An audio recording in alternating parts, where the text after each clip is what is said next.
Welcome. This is Gauri Gopnath for NE24. There is a strong possibility that hundreds of homes will be submerged if the breached embankment is not controlled by tonight. It is worth noting that Qazi Sarak Akhtar, Organizational Secretary of the Central Committee of AMSU, along with over 100 people, visited the site of the embankment breach of Durlapur on the Langai River in the South Karimganj constituency, Ajigmanj area.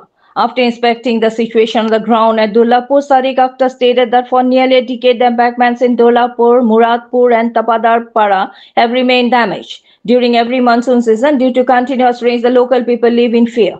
Although the concerned department has tried to control the breach by placing a few sacks, panic continues to prevail among the residents. Sadiq Akhtar further said that there is no time to wait any longer. Hundreds of families, along with their cattle, goats, are already leaving their homes out of fear of the embankment collapsing.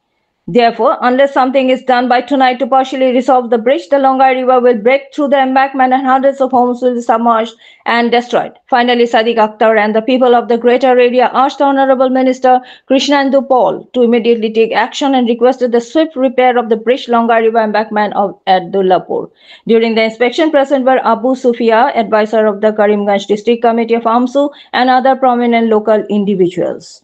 For more news and updates, subscribe our channel NE24 YouTube and support us by following our page. আগের খানাইবাজার জিপির অন্তর্গত লঙ্গাই নদীর আমরা ভাতভাঙ্গা স্থান পরিদর্শনে আমরা এসেছি। বর্তমানে দক্ষিণ করিমগঞ্জের সঙ্গে এই গ্রাম পঞ্চায়েতটা সংগঠিত হয়েছে। আপনারা সবাই জানেন যুগ যুগ ধরে এই আসিমগঞ্জ দুলপুরের বাঁধভাঙ্গার আতঙ্ক নিয়ে প্রায় হাজার হাজার পরিবার এখানে মানুষ বসবাস করছে। কিন্তু আজকে কয়েক যুগ থেকে আমরা ছোটকাল থেকে শুনে আসছি সে দুলপুরের বাঁধভাঙ্গার অবস্থা বা বাজারঘাটের বাঁধভাঙ্গার অবস্থা, মুরাদপুরের বাঁধভাঙ্গার অবস্থা, মুড়াউড়ার বাঁধভাঙ্গার অবস্থা, তাবাদাপাড়ার বাঁধভাঙ্গার অবস্থা, কিন্তু একটা বাঁধ এখন পর্যন্ত সুন্দরভাবে 100% নিরসন করা সম্ভব হয়নি। বিভাগীয় কর্তৃপক্ষ একটা বাঁধ এখন পর্যন্ত সুন্দর করে দিতে পারেনি। আমরা চাই, আজকে এখানে দেখেন আপনারা শত শত মানুষ এখানে উপস্থিত আছেন, আমরা চাই বিশেষ করে এই দুলপুরে আমরা যেখানে দুলপুর বাঁধভাঙ্গা লঙ্গাই নদীর পারে আমরা বর্তমানে আমরা দাঁড়িয়ে আছি, সেই দুলপুর কামারবন মানে বৃহত্তর প্রভৃতি এলাকা যদি এটা বাঁধ ভাঙ্গি যায়, ক্যামেরাটা আপনারা ঘোরানোর জন্য আমি অনুরোধ করছি। সেই বাঁধ ভাঙ্গা যে কোনো সময় এখানে বাঁধটা ভেঙে সমস্ত এলাকা জলের তলে মানে যেতে পারে, এরকম একটা সিচুয়েশন, এরকম একটা পরিস্থিতি, মানুষ মানে অত্যন্ত আতঙ্ক নিয়ে মানুষ বসবাস করছে। আজকে গরু ছাগল মরবে, আজকে মানুষ হয়তো অনেক মানুষও মারা যাবে, অনেক ঘর বাড়ি মানে জলে ভাসিয়ে নিয়ে যাবে, এত মানুষ ক্ষতিগ্রস্ত হয়ে যাবে।